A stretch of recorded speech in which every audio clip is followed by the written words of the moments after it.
તો આ તરફ સુરતમાં તાપી કિનારે આવેલા ઝૂંપડાઓને પણ એલર્ટ કરી દેવાયા છે।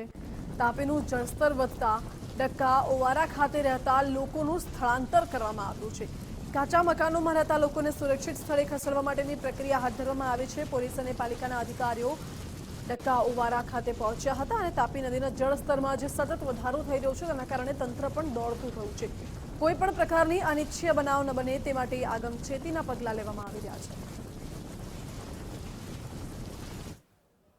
અત્યારે જે કૃત્રિમ તળાવ જે નદીના પાણીમાં ના કારણે ભરાઈ ગયું છે એના વ્યવસ્થા તંત્રના બીજા વિકલ્પ રૂપે અમે આ વ્યવસ્થા તંત્ર ગોઠવી રહ્યા છીએ। નહીં, એ જે જળસ્તર વધવાથી એ લોકો શિફ્ટ થયા છે તે જે ગણેશ વિસર્જનના રૂટ પર છે ત્યાંથી અમે એમને શિફ્ટ કરીને સેફ જગ્યાએ મૂકી દઈએ કે જેથી કરી ગણેશ વિસર્જનનું કાર્ય સફળ પાર પડે। તાપી નદીના જળસ્તરમાં સતત થઈ રહેલા વધારાના કારણે કોર્પોરેશન તરફથી તાપી તટીએ આવેલા જે કાચા મકાનો છે તેને ખાલી કરાવવા માટેની જે કાર્યવાહી છે તે કરવામાં આવી રહી છે, પરંતુ કેટલાક લોકો છે તે હાલ ખાલી કરવા માટે તૈયાર નથી અને તેના કારણે પોલીસ પણ છે તે હાલ અહીં જે ડક્કા ઓવારા ખાતે પહોંચી છે।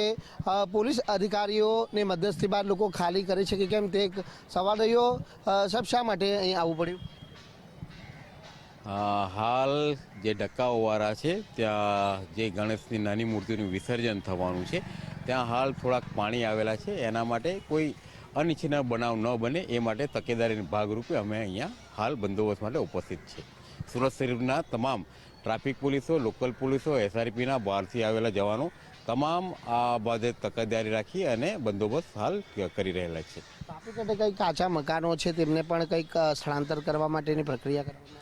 હા, 100%, કારણ કે જેમ હેવી રેનનું આગાહી છે અને આજુબાજુના વિસ્તારોને પણ અમે જાણ કરેલી છે કે વરસાદની ચેતવણી છે, રેડ એલર્ટ છે, એટલે પોતે પણ તકેદારી રાખે અને એવું હશે તો આને સુનિશ્ચિત કરી અને સ્કૂલોમાં એમને સ્થળાંતર કરવામાં આવે। ભારેથી અતિ ભારે વરસાદની એક તરફ આગાહી પણ છે ને બીજી તરફ જે તાપી નદીના તટે આવેલા જે આ કાચા મકાનો છે તેમાં રહેતા લોકોને સુરક્ષિત સ્થાને ખસેડવા માટેની જે પ્રક્રિયા છે તે કરવામાં આવી રહી છે, કારણ કે પાણીના જળસ્તરમાં હજી વધારો થવાની શક્યતાઓ રહેલી છે। ઉપરવાસમાં ભારેથી અતિભારે વરસાદ પડી રહ્યો છે અને તેના કારણે ઉકાઈ ડેમમાં સતત જે પ્રમાણે પાણીની આવક થઈ રહી છે અને તેના પગલે જે રાંદેરનો વિયરકમ કોઝવે છે તે હાલ 9.48 મીટર ઉપર જ્યારે પહોંચ્યો છે ત્યારે આ કોઝવેમાંથી કુલ 2.41 લાખ ક્યુસેક પાણી છે તે છોડાઈ રહ્યું છે અને તેના કારણે તાપી નદીનું રૌદ્ર સ્વરૂપ છે જોઈ શકાય છે કે પોલીસ અધિકારીઓ દ્વારા પણ લોકોને સમજણ આપવામાં આવી રહી છે। આ નાનપરથી ડક્કા ઓવારો છે અને ત્યાં રહેતા લોકોને છે તે યોગ્ય સમજણ આપવામાં આવી રહી છે કે તંત્રને પણ સાથ સહકાર છે તે આપવામાં આવે।